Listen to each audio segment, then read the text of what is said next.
করার পরে এখন মদ্দা ব্যাংকটা বলছে কার কার কার কার, তখন মেয়ে ব্যাংকটা বলছে আমি তোমার তুমি আমার, আমি তোমার তুমি আমার। ভালো, হঠাৎ পুকুরের ধার দিয়ে যেতে গিয়ে মদ্দারে ধরেছে সাপে।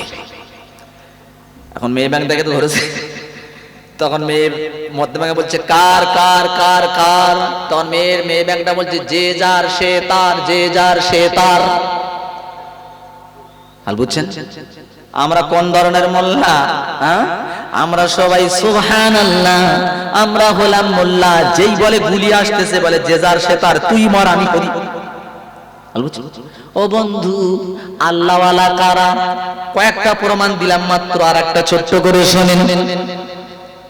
মায়েশার ঘর ইন্নাহুম যাবাহু শাতা, নবীর ঘরে একটা খাসি জবাই হয়েছে, বকরি বকরি কি জবাই হয়েছে? বকরি। আল্লাহ নবী বলছেন কালান নবী সাল্লাল্লাহু আলাইহি ওয়াসাল্লাম, রাসূল বলছেন মা বাকিয়া মিনহা, আয়েশা গোশত আর কতটা আছে? কালাত, মা আয়েশা বলছে মা বাকিয়া মিনহা ইল্লা কাতিবুহা, আল্লাহ নবী আমার কাছে সব গোশত শেষ হয়ে গেছে, শুধু ঘাড়ের গোশতটা আছে।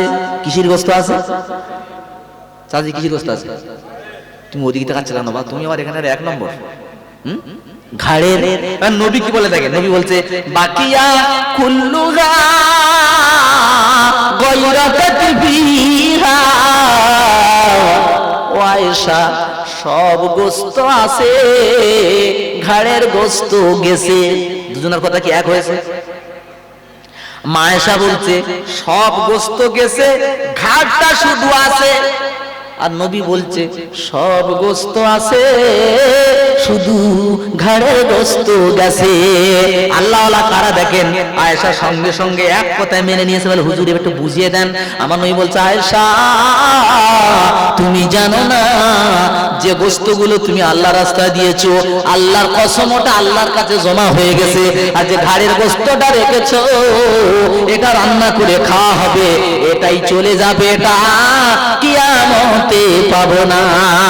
হাসর মাঠ হিসাব শেষে, হাসর মাঠ হিসাব শেষে কি হবে উপায়?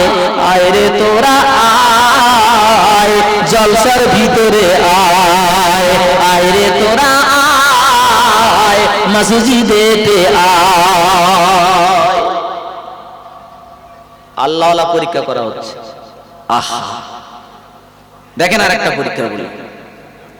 আল্লাহ বলছে নবী অনেক পরীক্ষা তো নিয়েছো, এবারে দেখি সব পরীক্ষায় তারা পাশ করেছে, এই পরীক্ষাটা কি করে দেখো তো। আজকের মোমরেজগড়ের মানুষ এক্ষুনি দেখা যাবে, এক্ষুনি তুমি দেখতে পাবে যে ও উঠবে আর ছুটবে, ওর গরু এখানে থাকবে তো ও থাকবে না। দেখেন নমুনাটা দেখেন, ইশারা পেলি। জঙ্গলে সবচাইতে বেশি ভয় করে কোন প্রাণী? একজন বলেন তো দেখি। বাঘের থেকে ভয় করে সব থেকে কোন প্রাণী? হরিণ। আর কে বলতে পারবে? সব থেকে বেশি ভয় করে তার নাম হচ্ছে গাধা। গাধার মতো ভয় প্রাণী আর জঙ্গলে বা পৃথিবীতে নাই। ও যদি একটুখানি ভয়ের আঁচ পায়, ও গাধা হরিণ কেন জেব্রা কেন সবার আগে ছুটে মাঠ পার। তো এক শ্রেণীর মানুষ আছে গাধা মার্কা, তারা যদি ইঙ্গিত পায় যে বক্তা মনে হয় এবারে আমার স্বার্থের দিকে একটু ঘা দেবে, তখন ওর ছাগল বাঁদর থাকবে, তো ওরে এখানে আর জীবনে রাখা যাবে না, এক্ষুনি তার নমুনা পাওয়া যাবে। আশা করি মোমেরেজগড়ে এরকম মানুষ নেই। আমার সোনার চাঁদ পাখি, আমার আল্লাহ বলছে নবী তাকায়া দেখো, হাজার হাজার তোমার দিবানা, হাজার হাজার তোমার দিবানা, শুধু দিবানা মুখে মানে না অন্তরে মানে, দিতে হবে তার নমুনা। ঠিক না বল?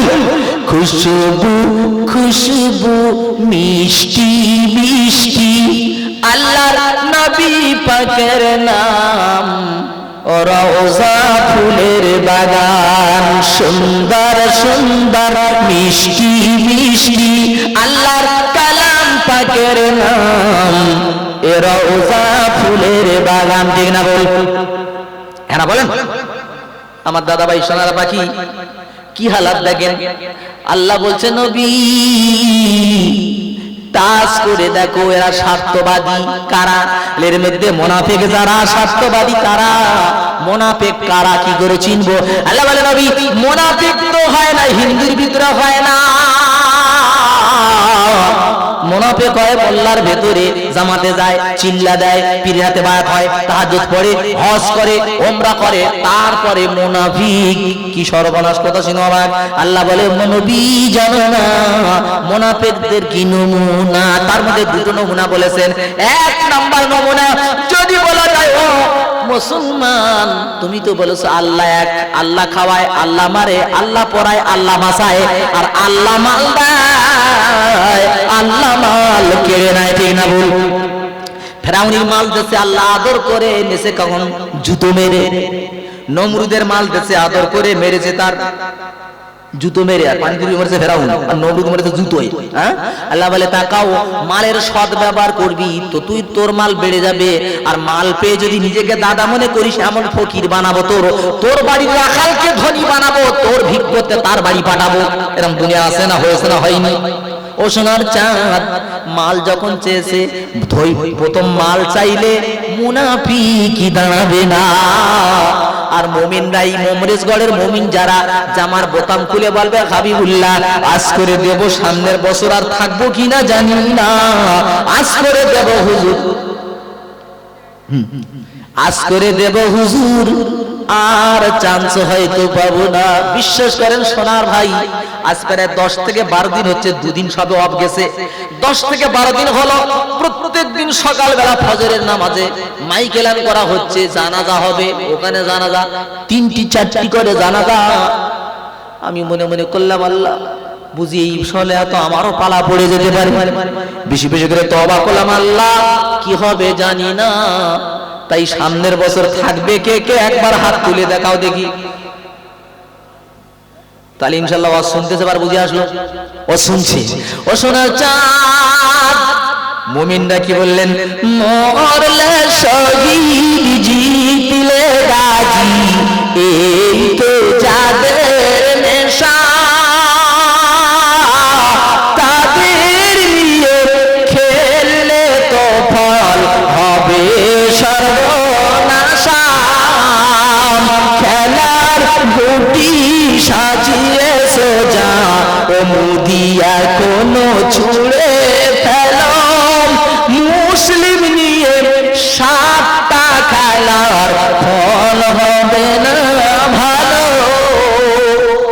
মুসলমানরা বলবে মরবো তো মরবো, মাল জান বিবি সব দেবো। তো আল্লাহ রাসূল বলছে তাবুকের যুদ্ধ হবে, মাল খুব দরকার।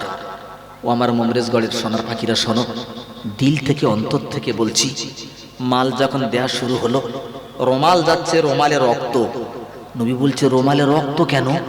বলছি ইয়া রাসূলুল্লাহ একটা মহিলা কানের সোনা খুলতে পাচ্ছিল না, তাই চলে আসবো, দিতে পারবে না, হয়তো সোনাটা থেকে যাবে, এজন্য সোনা ধরে টান ছিঁড়ে গেছে তার কান, রক্ত লেগেছে রোমালে। ছেলেরা মাল আনতেছে, ওই যুদ্ধে এত মাল দিয়েছিল, স্তূপ তৈরি হয়েছিল, নবীজির দেখা যাচ্ছে না। আমি প্রায় ঘটনাটা শোনাই কেন জানো? যে ইসলামপন্থীদের দিলের মধ্যে ঘটনাটা গেঁথে যাক, কি মুসলমান তারা।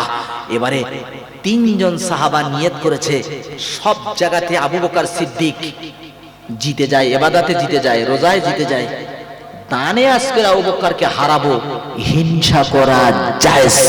এই জায়গাটা রাসূল বলেছে, ও যদি 50,000 দান করে, তুমি যদি 1 লাখ টাকা দিয়ে হিংসা করতে পারো, এতে আমার আল্লাহ খুশি হয়, ফারিস্তা খুশি হয়। আমার সোনার বন্ধু সবাই মাল এনেছে অনেক অনেক, আবু বকর সিদ্দিকের কাছে মাল নাই। একটা ছোট্ট পোটলার মধ্যে মাত্র কয়েক কেজি গম আর মাত্র কয়েকটা টাকা। আল্লাহ নবী সাল্লাল্লাহু আলাইহি ওয়াসাল্লাম বলছে ওমর, উসমান, আলী তোমাদেরকে দেখি, আবু বকরকে দেখি না কেন? এরা তখন মুস্কি মুস্কি হাসছে যে হুজুর আজকে তো আবু বকরকে হারাবো। সবার মাল যখন নেওয়া হয়ে গেল, আল্লাহ নবী তাকিয়ে দেখে একটা খাম্বার আড়ালে আবু বকর সিদ্দিক দু চোখের পানি ঝরঝর করে ঝরতেছে, হাতে ছোট্ট একটা থলে আছে। আল্লাহ নবী থলেটা খুলে দেখলো, থলের মধ্যে মাত্র কয়েক কেজি গম আর মাত্র কয়েকটা টাকা। আল্লাহ নবী মালগুলো খুললেন, খুলে সব মালে ছড়িয়ে দিয়ে বলছে, আবু বকর জিতে গেছে। একটু জোরে বলা যাবে না? পিছনের লোক বলেছেন, একটু জোরে বলুন। এবার আপনাদের প্রশ্ন, হুজুর এনারা মাল এনেছেন এত এত, ওনার মাল তো এত করে জিতলো কি করে? প্রশ্ন আসে না? আসে না? বলছে হুজুর কি করে হলো? বলছে বাবা তুমি কতটা এনেছো, কতটা বাড়িতে রেখেছো? কেউ বলছে হুজুর অর্ধেক এনেছি, অর্ধেক বাড়ি রেখেছি। কেউ বলছে 3 ভাগে 2 ভাগে নিচ্ছি, 1 ভাগ বাড়িতে রেখেছি। এমনি করে বলতে বলতে আমার সোনার নবী আবু বকর সিদ্দিক বলেন, বাবা তুমি কতটা এনেছো, কতটা বাড়িতে রেখেছো? সিদ্দিক আবার কান্না ভেজা কণ্ঠে, অশ্রু ভেজা নয়ন সেদিন বলেছিলেন, মাল দৌলত দেখে ভি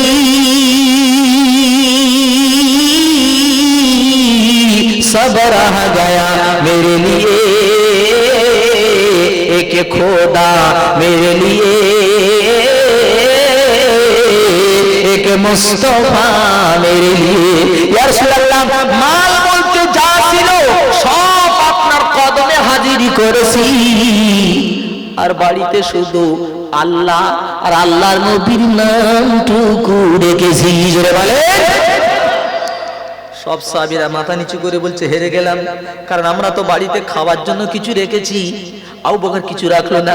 আল্লাহর সহ্য করতে পারলেন না, এ জিবরিল তাড়াতাড়ি চলে যাবেন নবীর কাছে, জিজ্ঞাসা কর আমি আল্লাহ আবু বকরের প্রতি রাজি হয়ে গেছি, শুনিয়ায় আবু বকর আমি আল্লাহ আমার উপরে রাজি কিনা। যখন সালাম দিল আসসালামু আলাইকা